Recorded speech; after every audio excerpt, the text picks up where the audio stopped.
सर्वसामान्यांच्या हक्काचा आवाज जागर जनस्थान।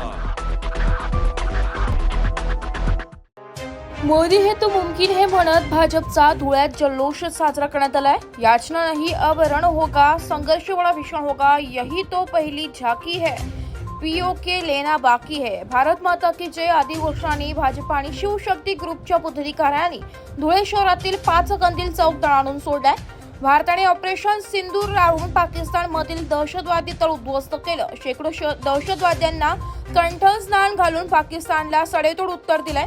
याबद्दल भारतीय वायुसेना व भारत सरकारच्या निर्णयाला पाठिंबा दर्शवत धुळ्यात जल्लोष करण्यात आलाय।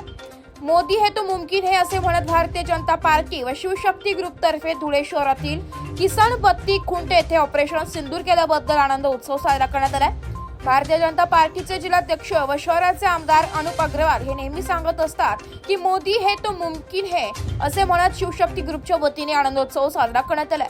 यावेळी फटाके फुटून एकमेकांना पेढे भरवत हा आनंद उत्सव साजरा करण्यात आलाय।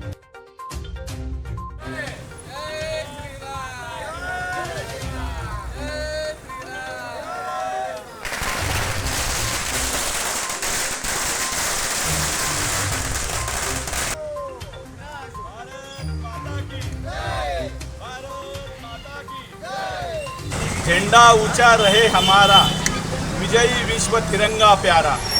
नुकत्याच झालेल्या पहलगाम हल्ल्यात आमच्या बहिणींचे जे कुंकू पुसले गेले त्याच्या बदल्यात विश्वनेते भारताचे पंतप्रधान आदरणीय नरेंद्र मोदींनी एक सिंदूर मिशनची स्थापना केली आणि त्या मिशनमध्ये 2 महिला वीरांगना निवडल्या।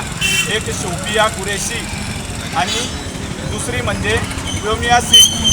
या महिलांना त्याचं नेतृत्व दिलं आणि या महिलांनी अवघ्या 25 मिनिटात पाकिस्तानच्या दहशतवादी तळांवर हल्ला करून नेस्तनाबूद करून टाकलं। या वीरांगनांना व भारतीय सैन्याला भारतीय जनता पक्षातर्फे व शिवशक्ती ग्रुपतर्फे मी धन्यवाद करतो व धुळे शहराचे विद्यमान आमदार भैयासाहेब अनुपजी अग्रवाल व जिल्हा अध्यक्ष आदरणीय गजेंद्रजी अंपळकर हे नेहमी भाषणात बोलत असतात की मोदी है तो मुमकिन है, मोदी है तो मुमकिन है।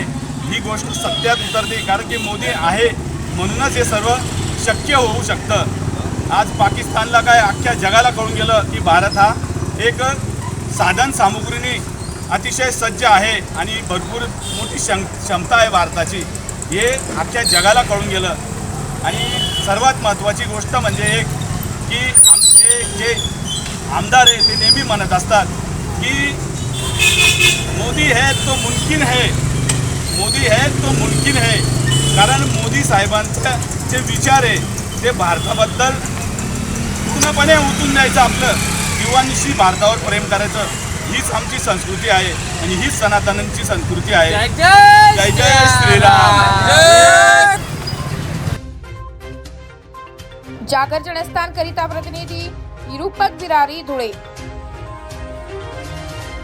आपल्या भविष्यासाठी आपण जागरूक होऊन पाणी वाचवणं आवश्यक आहे। पिण्यासाठी साठवलेले पाणी न फेकता त्याचाही वापर करावा। पाणी शिळे होत नाही। कपडे धुताना, हात धुताना, दात घासताना आणि दाढी करते वेळी पाणी वाया जाणार नाही याची काळजी घ्या। झाडांना पाणी घालते वेळी झारीचा वापर करा। वाहन धुताना बादली किंवा मगचा वापर करा। पाण्याची बचत करणं ही आपल्या सर्वांची जबाबदारी आहे, कारण पाण्याचा एक एक थेंब अमूल्य आहे। नाशिक महानगरपालिकेच्या वतीनं जनहितार्थ प्रसारित।